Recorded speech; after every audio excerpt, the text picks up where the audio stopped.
എല്ലാവർക്കും ഉപാസന മീഡിയയിലേക്ക് ഹാർദവമായ സ്വാഗതം.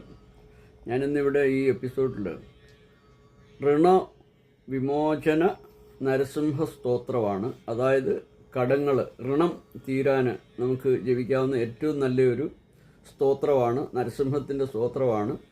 അപ്പോൾ അതിതാണ്: ദേവതാകാര്യ സിദ്ധ്യർത്ഥം സഭാസ്തംഭസമുദ്രവം ശ്രീനൃസിംഹം മഹാവീരം നമാമി ഹൃണമുക്തൈ ലക്ഷ്മ്യാലംഘിതവാമാംഗം ഭക്താനാം വരദായകം ശ്രീനൃസിംഹം മഹാവീരം നമാമി ഹൃണമുക്തൈ ആന്ധ്രമാലാധരം ശംഖചക്രാഭ്യായുധ ദാരിണം ശ്രീനൃസിംഹം മഹാവീരം നമാമി ഹൃണമുക്തൈ സ്മരണാത് സർവപാപഘ്നം ഖദ്രൂജവിഷനാശനം ശ്രീനൃസിംഹം മഹാവീരം നമാമി ഹൃണമുക്തൈ സിംഹനാദേന മഹദാദിഗ്ദന്തി ഭയനാശനം ശ്രീനൃസിംഹം മഹാവീരം നമാമി ഹൃണമുക്തൈ പ്രഹ്ലാദവരദം ശ്രീശം ദൈത്യേശ്വരവിദാരണം ശ്രീനൃസിംഹം മഹാവീരം നമാമി ഹൃണമുക്തൈ ക്രൂരഗ്രഹൈഃ പീഡിതാനാം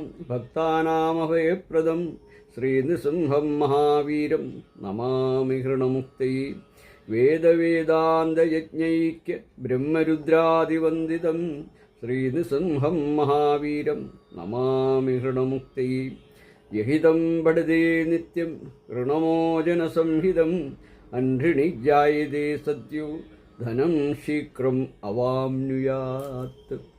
അപ്പോൾ ഇതാണ് ഋണമോചന നരസിംഹ സ്തോത്രം. ഇത് ജപിച്ചാൽ കടവും എല്ലാം തീർന്ന് നമ്മുടെ ഋണത്തിൽ നിന്നും മോചനം ഉണ്ടാവുമെന്നാണ് ഋഷി മുനീശ്വരന്മാർ പറഞ്ഞിരിക്കുന്നത്. ഹരിയോം ഹരിയോം ഹരിയോം.